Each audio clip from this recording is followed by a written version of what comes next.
a lawyer. If you try going to arts, you're like, you're delinquent. What are you doing? Unaendaje arts? Sasa kwenda kukaa mbele ya kamera kuongea ni kitu shwali. You will never go anywhere. And you find the kid is like, wow. But you see now your parents, you can't blame your parents because our time, we were brought up in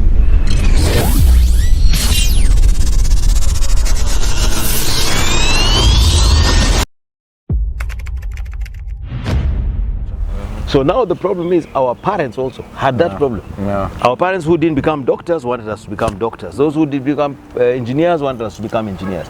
I remember even those days, if you had a talent, even a talent of even playing a guitar of your uncle that you saw lying somewhere, your father would hit you and tell you, because they thought they left those for Kinakakai brothers, Kinamwema brothers,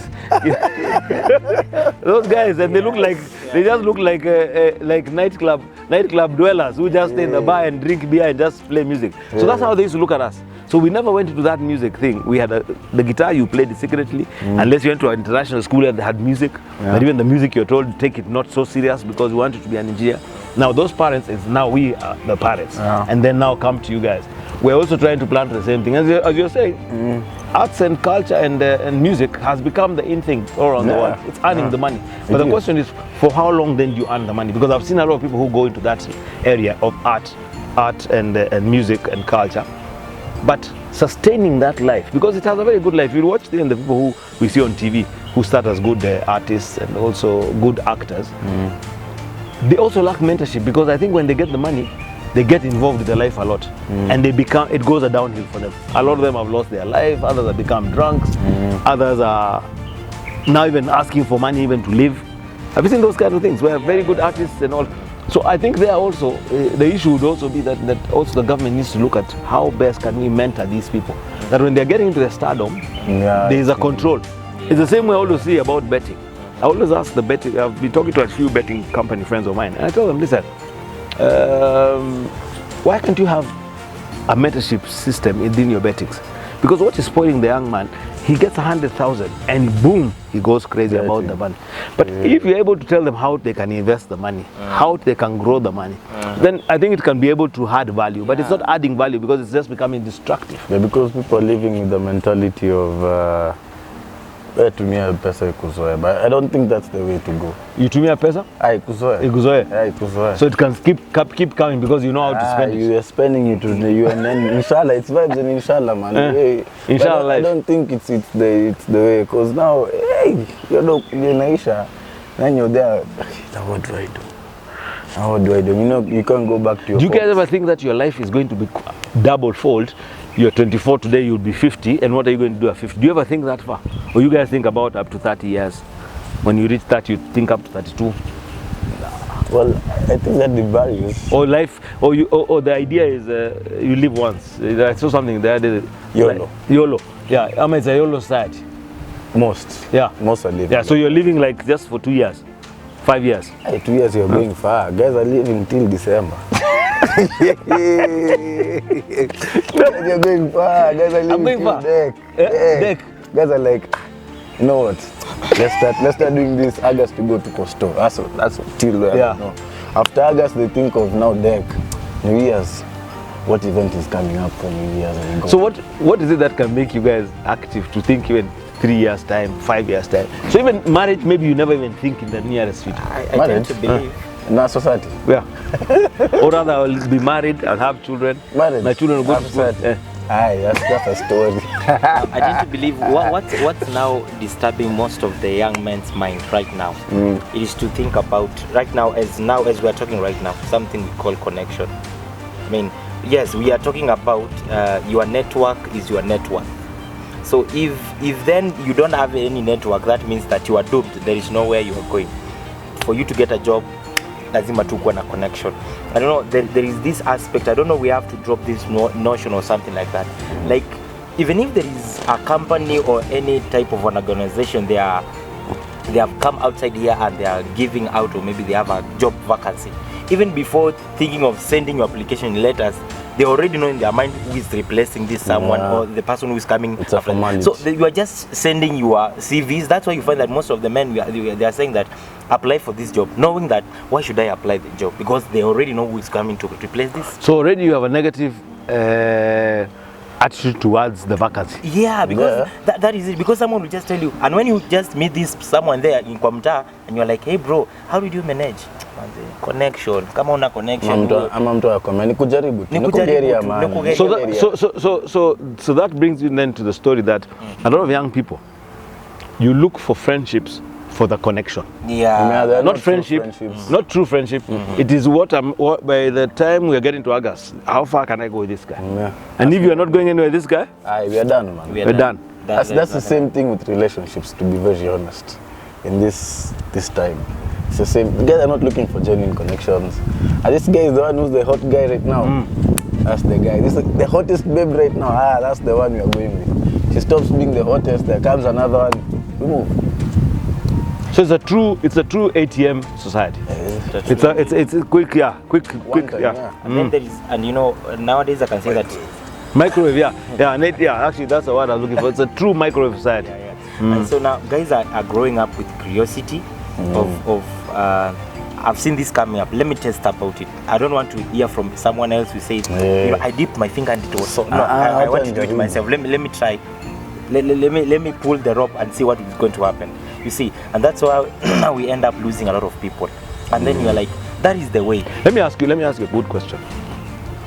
You're earning 25,000. You're earning 25,000. You get your salary today. What did you do like tonight with your salary tonight? What would you do? What would be the first thing you do? The 25,000. First of your all, priorities. Honestly speaking, I don't know. First of all, I will first of all think according. That is according to me. You've got a 25,000. You're heading now home. What did you do? First of all, I'm thinking of how I'm going to settle my debts because they are must be there. The debts, Fulizas and all that. Yeah. So you want to sort them out. I want to. And then next. Next, I will think about bringing. Just making myself comfortable. Be real. You yourself. What did you do? Not the peer pressure. What would Lovey do? I will think about how I'm going to make I personally and the environment. When I'm talking about the environment, people who I'm connected with, to make sure first of all I am in peace and I've sustained their needs. So you may pass through Naivas, do a shopping, get unga, get mafuta, oil, and take them to home to go and. All right, thank you very much. And yourself? Well, to be very, very honest. No, it is an honest discussion. I'd subdivide the money. It's 25.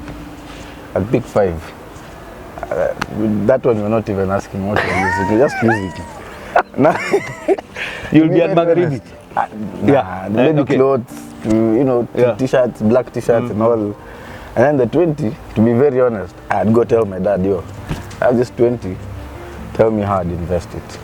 Because I know if I stay with it might be a problem. So now, but there's another guy who that 25 has just come out. Yeah. You even know that by 4, KFC would be coming for us. Sindio? You're going far. You're told it's coming, they start making calls. You're thinking of KFC, guys are thinking of babes. Where are you? Today we are. I think you can't come. Uber. You can Uber, but now what are you telling me? Come. I have drinks, you come kunywa your things, eat your food, we are there vibing. So you leave this guy now in depression? See, now that's your he doesn't know how to go back to work tomorrow. He's working and he's getting tired because he doesn't have money. You see, that's what I'm trying to say. I'm trying to bring up the conversation of why are people getting depressed. It's because our expectations and our practices in what we do when we get money is what results into the depression. I think that's the issue. Because I'm just looking, you didn't talk about anything to do with shopping. So I don't think your mom expects anything from you. Not first, if it's my first salary. No, it is just your normal salary. Or does she ever expect anything from you? I don't know. To be honest, I don't know. But then it depends. It honestly depends if I'm staying home. No, you're staying home. Both of you are staying home. So I'm going back home. Yeah. Well, and when you left in the morning, the fridge was full. If anything, I think she did shopping on Sunday. To be very honest, I'd think about buying her something after I've given the money to be invested. Now, what I get from the investment is what I'd use.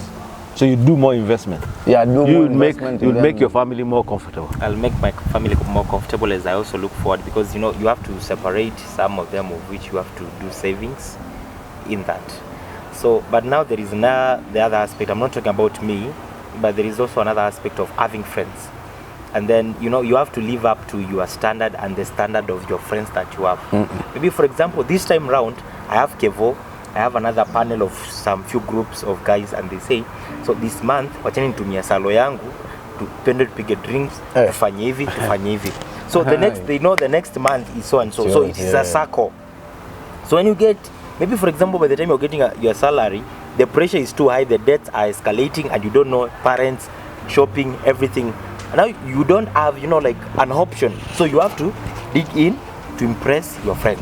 Have you any of you been involved with the culture of credit culture? Okay, maybe these are all credit cultures, but I'm saying like a credit card. Have you ever thought of having a credit card? Or have you ever had a credit card? Yeah, I do. You do?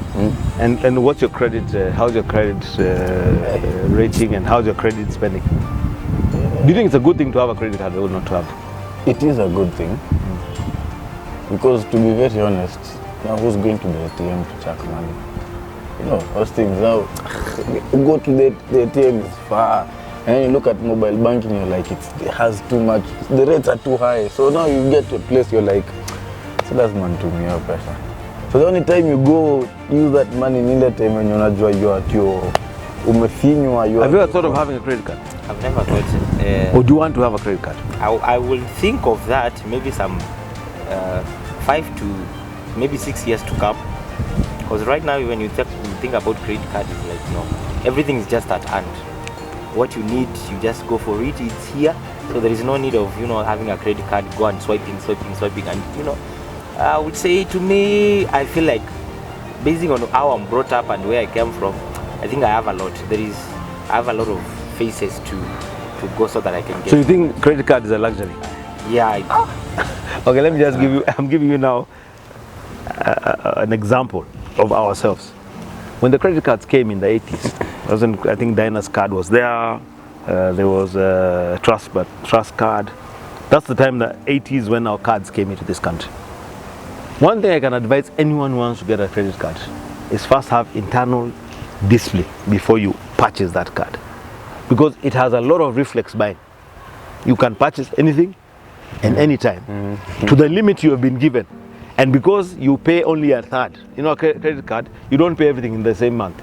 You're given it all 26th, you pay 30%, so you're always on credit. And that's why you find a lot of people who go to the US and live in the US, especially from Kenya, who have no discipline.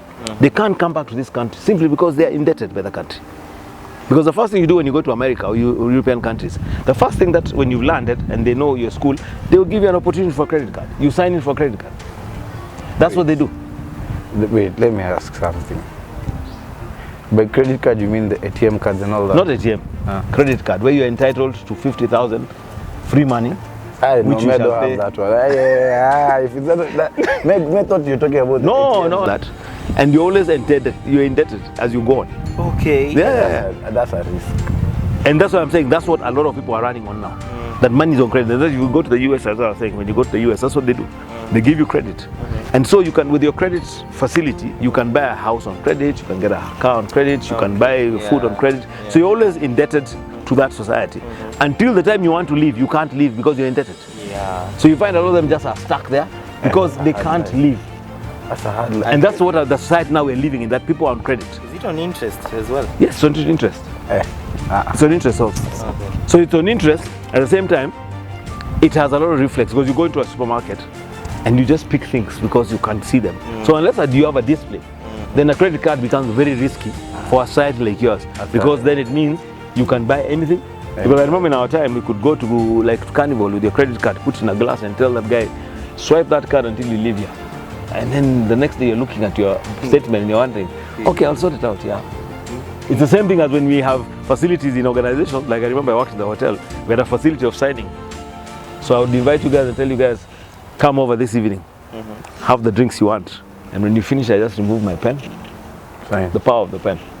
So because maybe I'm paying 30% off the balance, or 30% as the amount you're meant to. So some of those credits and some of those facilities and benefits are very dangerous for a society like this, unless you have discipline. That's true. Because you have access to what you need. Wow, That makes a lot of sense. We come, it's that one. Let me get it in 10, 15 years. Yeah. So I think it was good talking to you, and I think we'll continue this conversation. Sure. The aim of this conversation is just to understand what are your thinkings in terms of what real life is. 2 is for us to mentor you and understand what can we add impact, or what can we help you into sorting out your life journey together. And 3 is also to identify what are the pointers that people need to look at in terms of depression, in terms of mental health, in terms of stress. So those are the things. And for now, good night. Tune on and stay listening on to us. Remember, mental health is mental wealth. Also remember that mental health is real. Yeah. Thank you.